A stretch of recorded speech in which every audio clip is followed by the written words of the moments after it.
So this is our final panel, unfortunately. And our first speaker is Alex Klein, who is both a teacher and an artist, and now newly, I believe, a curator at the ICA in Philadelphia. So welcome. Thank you.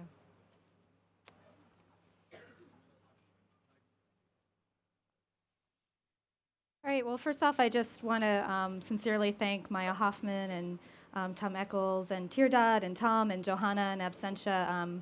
It's an extraordinarily generous invitation to be here, so thank you very much. So the title of my talk is Humanist Correspondance, Thomas Hirschhorn's Family of Man. I'd like to begin by declaring a position and a framework.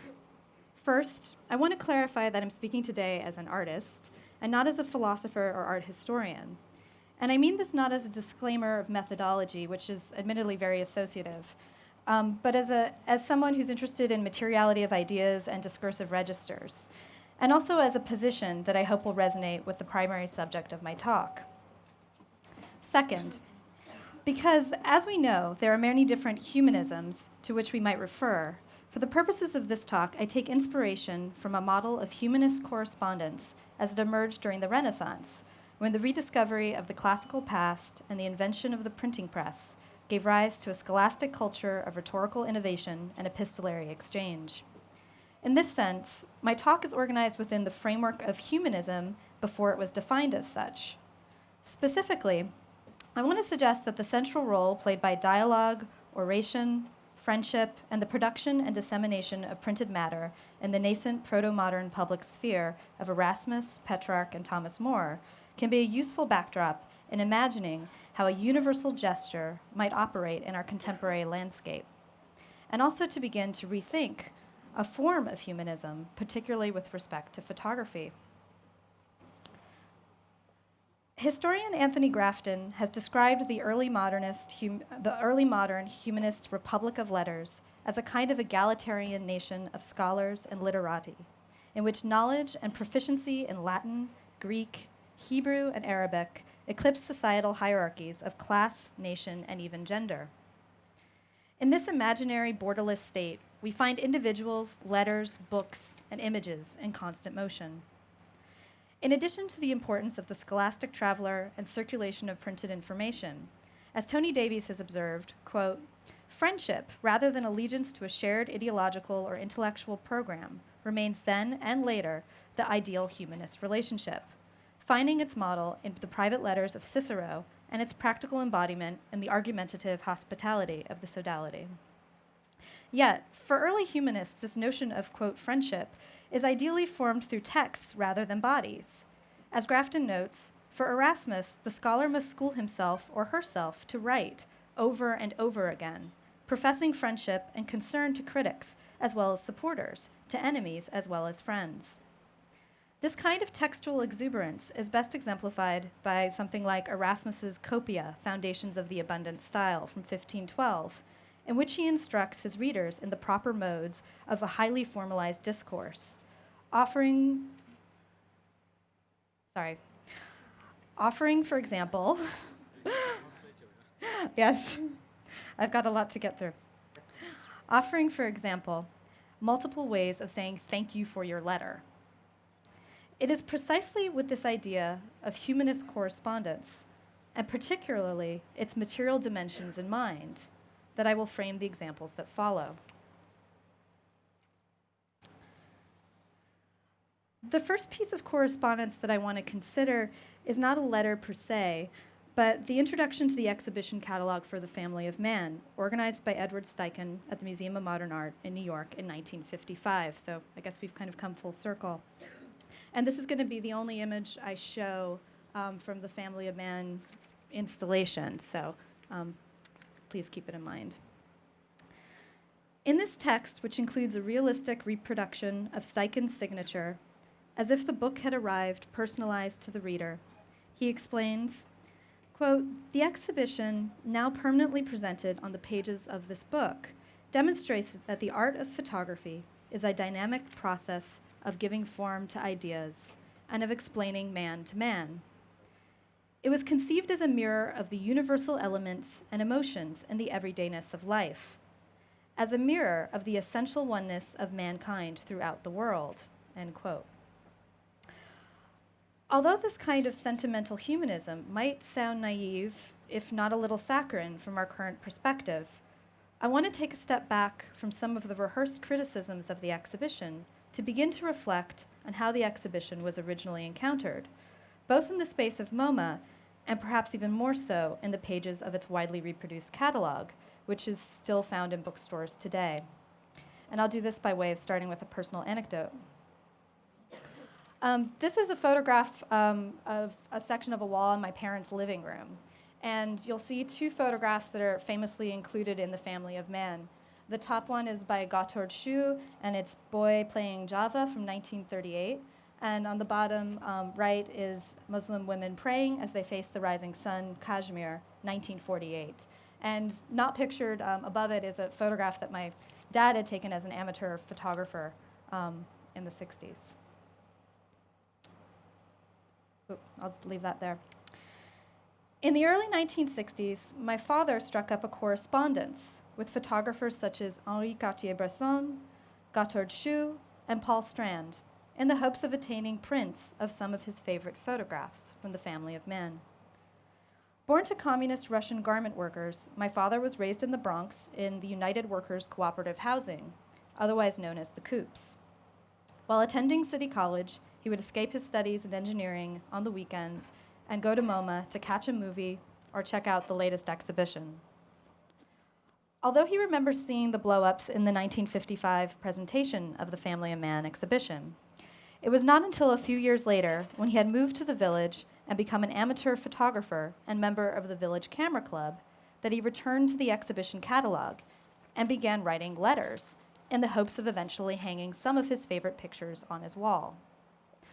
Over the course of 3 or 4 years, he patiently tracked down the images by corresponding with both the photographers and their agencies. And so this is a letter that Paul Strand wrote my father in response to one of these requests. And just to note that the image in question actually wasn't in The Family of Man, but it was kind of in line with. In 1962, photography was not considered to have any real market value. So when Paul Strand wrote my father that he was sorry, but he could only make him a print for $200, my father balked at the price and has since regretted it. And a recent Google search brought up the same image for about $100,000, just to give you some perspective. He didn't get the image. At the time, my father remembered, it never had occurred to him that these images would not always be available, or that they would ever be worth anything monetarily. In one sense, we can think of the market as halting the natural flow of photographs as editions and scarcity became the norm. And so this is a couple of the photographs, a couple of the letters that were exchanged between my father and Gotthold Schuh, and it took him about 4 years to get that print in question, of this kind of painful back and forth of, oh, my check's been lost in the mail, you didn't cash it, what's going on, this isn't the size I want, kind of boring things like that. And then this is a letter that my father received from Magnum in response to a request for the Cartier-Bresson. And I don't know if you can read it from back there, but he had asked for 2 copies of the photograph in question, and they said they could give it to him for $50. So another kind of interesting thing to reflect on. However, it was not the monetary value or investment potential of the images that had attracted my father, but something different altogether. Although the humanity of the subjects had affected him, he reflected on how much he had been moved by the representations of different cultures from around the world and seeing it kind of through the lens of everyday experience, and that had deeply moved him. He told me that above all, it had been the stunning composition and form of individual pictures that had made the biggest impression on him. And it was really from having the catalog subsequent to seeing the exhibition. Although it is hard for me to put aside the critiques I've internalized, it was, my father insisted, such a massively important and influential show that to be a literate and educated person in his New York milieu, you simply had to have the Family of Man catalog prominently displayed on your bookshelf. Of course, a familiar critique of the Family of Man is that it was structured around a patriarchal American Cold War agenda, in which a universalizing, idealistic view effectively served to eclipse the greatest catastrophes of recent human history. Mounted in the long shadow of post-war trauma, the exhibition and its catalog, perhaps even more so, failed to address the horrors of the atomic age, choosing instead to depict a view of mankind in which death and war were made to appear timeless. And so it's been noted by many critics that the exhibition itself has the kind of the famous mushroom cloud image in the context of the space, and you also have an image of a boy after the Nagasaki bombings, but he's cropped out of the frame, so it's just him, and his bloody mother, who's like standing behind him, has been completely erased from the picture. But neither of these things actually appear in the exhibition catalog, so it's been even edited down further. And really, the most graphic thing that we really find is this picture on the top right, I guess, the second image, which is a photograph by Matthew Brady from the American Civil War. So the kind of gruesome depictions of war and trauma are made historical and so somewhat removed.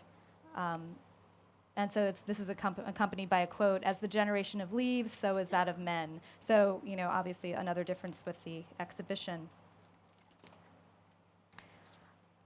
And of course, there are also the familiar kind of critiques of photography as a kind of universal language. So Steichen, famously says, "Long before the birth of a word language, the caveman communicated by visual images. The invention of photography gave visual communication its most simple, direct, universal language." And of course, critics since, like Alan Sekula, or we might even think of someone like Willem Flusser, who's become tremendously important for younger practitioners working today, who says, yes, we might assume that it's like this kind of caveman language, but really this kind of the way that photographs are endlessly reproduced and circulated kind of trumps that notion. So if one of the fundamental problems with the family of man, then, is that it showed too little, we might begin by asking the obverse. What if we are confronted with too much? And so this is an image from Thomas Hirschhorn's Caveman Man. And so again, I couldn't really resist the associative potential there. So this question is at the very heart of the Swiss artist Thomas Hirschhorn's practice, which combines banal materials such as packing tape, magazine clippings, and cardboard to create overwhelming installations.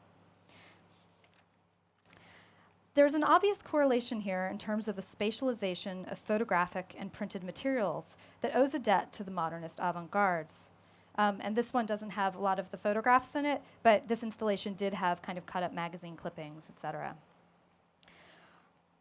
Hirschhorn's environments are partially inspired by, say, Dada or the installations of El Lissitzky, and the family of man was famously indebted to the Bauhaus designer Herbert Bayer.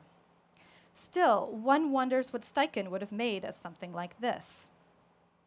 Although since 2004, I've had my own intermittent correspondence with Hirschhorn, and I just thought I wanted to, since we're talking about letters and correspondence, I just culled a couple of examples from my archive. So here on the left, he's saying, take care, work hard. And on the right, it's kind of hard to read there, but I had asked him a series of questions, which then, unbeknownst to me, he had included in an exhibition as a takeaway. And this was maybe 7 years ago or something. And he says, "My idea was that people could take something with them out from the exhibition to read in another location at home. I wanted mentally to extend my exhibition into the brain of the people." And then this is a photograph that I took of Hirschhorn in my studio when he came and visited Los Angeles about 5 years ago. He was passing through. But what I really want to focus on is a 1994 open letter that Hirschhorn wrote to the critic Thierry de Duve in response to a comment that de Duve had made in Conversation that the use of materials in Hirschhorn's Les Plaintifs, Les Bêtes, Les Politiques, a profusion of cardboard, hand-scrawled marker text, and magazine images, was an exploitative gesture that aestheticized the homeless.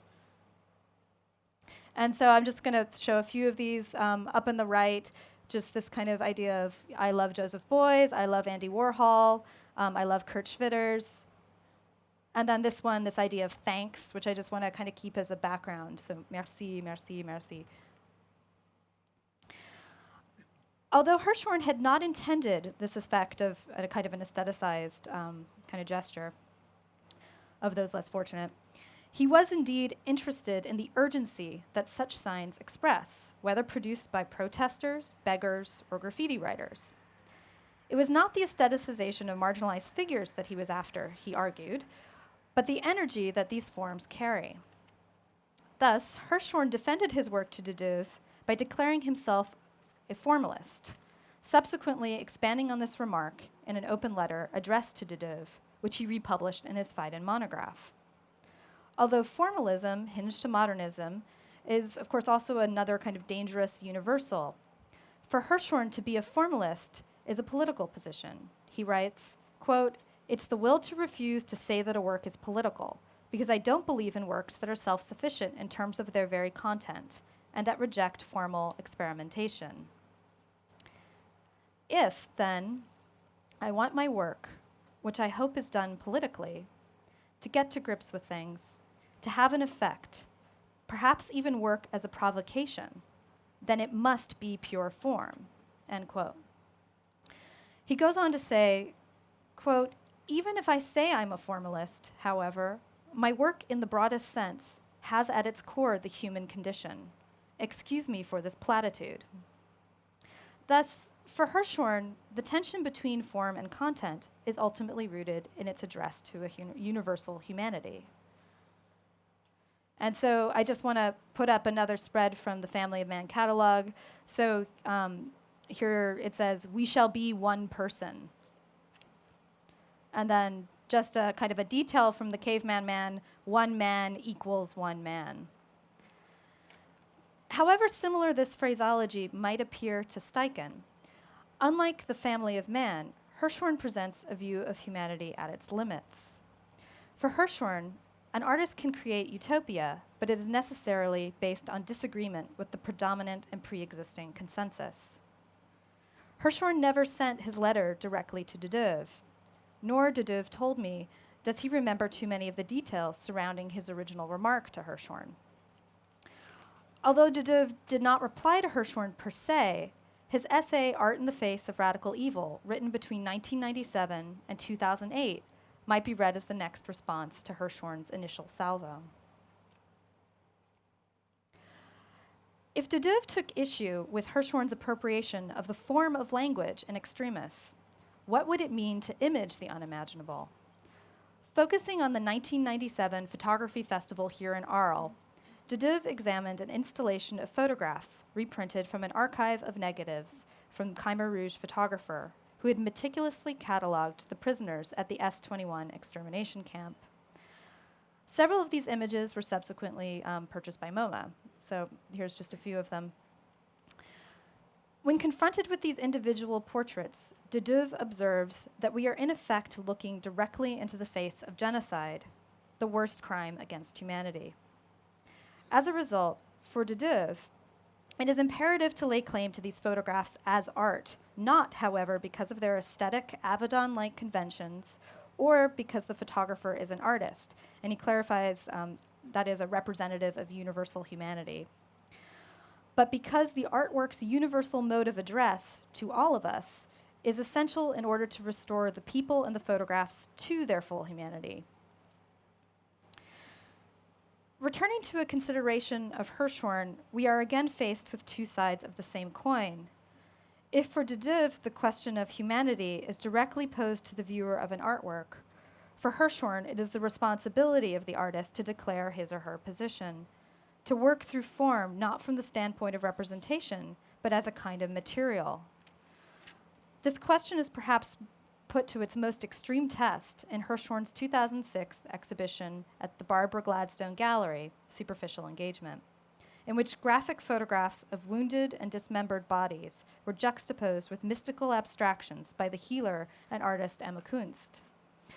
The photographs, produced during the height of the Iraq War, had not been circulated in the US mainstream media, and one of Hirschhorn's aims was to confront the viewer with a kind of visual overload, precisely the too much that the Family of Man had refused to deliver. And we might also think of Hirschhorn's phrase, more is more, in this respect. And it's kind of hard to see here, but they're, just the most horrific images interspersed with these kind of beautiful abstractions. As if suggesting that the powers of totalizing abstraction could not begin to heal real physical trauma, the mounds of bloody flesh and casualties of war were, and of course this is, the real problem, is that the bodies were also repurposed for the sake of abstraction. Despite Hirschhorn's insistence that he is not interested in shock value, but rather, quote, beauty, I can only surmise that de Duve would be critical of such a position when he states, quote, too much complacent credit is given in art criticism to the representation of trauma, the aesthetics of the abject, the celebration of disgust, the fascination with snuff movies, the aestheticization of catastrophes and terrorism and other morbid symptoms, end quote. But it is for this precise reason that I think it is important to consider both poles, which admittedly I have difficulty resolving for myself, as I think they begin to map out critical questions about photography in our present moment without falling into the trap of debates surrounding photojournalism and documentary. For, despite their very distinct differences, as their correspondence shows, Hirschhorn and de Duve are united in their reconsideration of a photographic humanism insofar as they both privilege the position of art and the importance of a universal mode of address. And I think it's just helpful to kind of also return to some of the phraseology. So my problem as an artist is, how can I take a position? How can I give form to that position? How can this form beyond political, aesthetical, and cultural habits create a truth? And how to create a universal truth? Or use photography, art, as a weapon, which is, of course, John Hartfield. Or to make art means to give form. To make art means to assert this form. To make art means to defend this form. I want to act in headlessness and to be absolutely committed to the form. And of course, these kind of blunt phrases raise as many questions as they kind of try to answer. They're also somewhat evasive.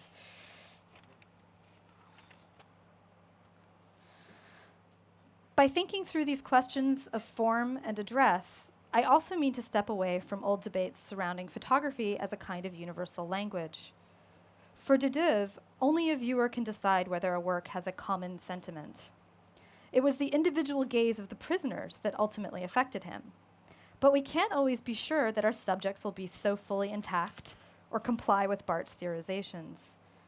For Hirschhorn, this energy is emitted from the artist and is ultimately multi-layered and dispersed. A problem that is perhaps put best when Hirschhorn begs his viewers for help because he finds a poster by Klutzis beautiful, despite the knowledge of the horrific crimes committed by Stalin. So returning to Les Plaintifs, Les Bêtes, Les Politiques, we are given a clue as to how his use of image as material is of a piece and in many ways inseparable from his use of text and language more generally. A self-described fan, Hirschhorn often declares his profuse love for his favorite books, artists, and philosophers through modes of blunt, direct address, both to his viewers and the artists and philosophers themselves, by enlarging their images and reproducing their texts, and freely distributing copies in generous stacks in his installations. This approach amounts to what critic Eleanor Kaufman might call a delirium of praise, a form of effusive discourse that is neither critical nor philosophical, but serves to dissolve individual identity and distinctions between interlocutors. For Kaufman, writing on the letters of praise that circulated in both private and public forums between Deleuze, Foucault, Bataille, Blanchot, and Klosowski, this kind of correspondence produces a form of profound material energy, which I want to suggest would seem to resonate with Hirschhorn's own catchphrase of energy yes, quality no. For Kaufman, this mode of correspondence is not necessarily between acquaintances or even within singular time periods. And of course, this is also to try to give some form to something that is, kind of outside of primary bodies of kind of critical writing. What is essential, she argues, is hospitality, in which thinkers obey impersonal rules of reciprocity, quote, hospitality to the other as a form of thought and not as a person, end quote. She writes, this configuration of thinkers, then, represents a new form of intellectual hospitality, a mode of being in common that is not a form of correcting or outmastering the other, but rather a way of joining with the other in language or in thought, so that what is created is a community of thought that knows no bounds, a hospitality that liquidates identity, a communism of the soul, end quote. So, if we would like to imagine one more volley from Hirschhorn back to de Duve, we might look to Hirschhorn's Emergency Library, a collection of enlarged reproductions of 37 books he finds essential. Hirschhorn explains that enlarging these books, he could commit and engage with them. And I want to also kind of think about photography and the way that that's used in this respect as well. Clarifying, quote, enlarging something does not mean making it more important. Enlarging something itself means to be committed towards this thing. And at the same time, by enlarging something, I empty it of its content. I think that this emptiness and this commitment together can change the meaning, give a new meaning. Enlarging the books gives them something of the quality of objects. I do not love these books for their content. I love them as acts of resistance, as absolute demands, because they both demand and they demand too much. I enlarged them. And so among the 37 books of the Emergency Library, we also find Hirschhorn's critic, Thierry de Duve, and his book, Kant after Duchamp. Turning briefly to my final note of correspondence, Alan Sekula's 1999 open letter to Bill Gates. And we should note that this is signed in the bottom in friendship. And his discussion of the relationship between the, quote, traffic in photographs and the seamless flow of globalized capital is worth asking what happens to images as they travel. How are they affected by their circulation? And artist Tito Steirl has in one sense begun to address this question when she proposes that to move beyond identitarian subjectivity, we might turn to the thing rather than to the representation. In Hirschhorn's installations, or copia, is Family of Man, images and text function as a kind of spatialized photomontage. Photographs themselves are bruised, cut up, and battered, removed from their original specificity, remade and become physical, just as the human, for Hirschhorn, is so often removed from individual subjectivity and reduced to the status of raw flesh.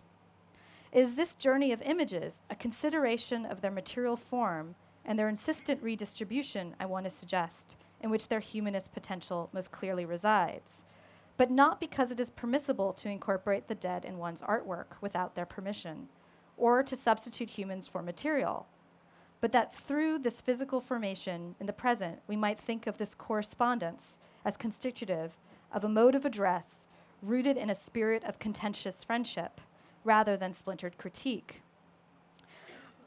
So, as an appendix, and just because I couldn't resist it in positioning us back into the world, and maybe it's too obvious, but since I kind of started with the roots of a kind of a classical thought, the Acropolis Now cover of The Economist, where at the bottom it says the horror, just seemed too appropriate. So with the economic crisis looming over Greece and in the midst of the Arab Spring, it is hard to think about these terms, it's hard not to think about these in terms of our present moment and outside of debates around aesthetics and art. As Susan Buck Morse has observed in her important study, Hegel, Haiti, and Universal History, revolution and true universality are spawned from the realization that one has been pushed to the limits of what is humanly acceptable. In her call for a new humanism, she states, the definition of universal history that begins to emerge here is this. Rather than giving multiple distinct cultures equal due, whereby people are recognized as part of humanity indirectly through the mediation of collective cultural identities, human universality emerges in the historical event at the point of rupture. It is in the discontinuities of history that people whose culture has been strained to the breaking point give expression to a humanity that goes beyond cultural limits. And it is in our emphatic identification with the raw, free, and vulnerable state that we have a chance of understanding what they say. Common humanity exists in spite of culture and its differences. A person's non-identity with the collective allows for subterranean solidarities that have a chance of appealing to universal moral sentiment, the source today of enthusiasm and hope. It is not through culture, but through the threat of culture's betrayal that consciousness of a common humanity comes to be. The universalism that Buck Morris describes here is as much about refuting present conditions as reclaiming history through a reading of physical material. In addition to unexpected connections she unearths between Haitian voodoo and Freemasonry, she looks at the physical letters written by Hegel, both in terms of text and type of stationery, and considers how the accounts of the Haitian Revolution, as published in the journal Minotaur, were repressed in the development of his master-slave dialectic. As Buck Morris asks us to rethink the importance of material disseminated and produced in the public sphere, I can't help myself from returning to a final note of thanks.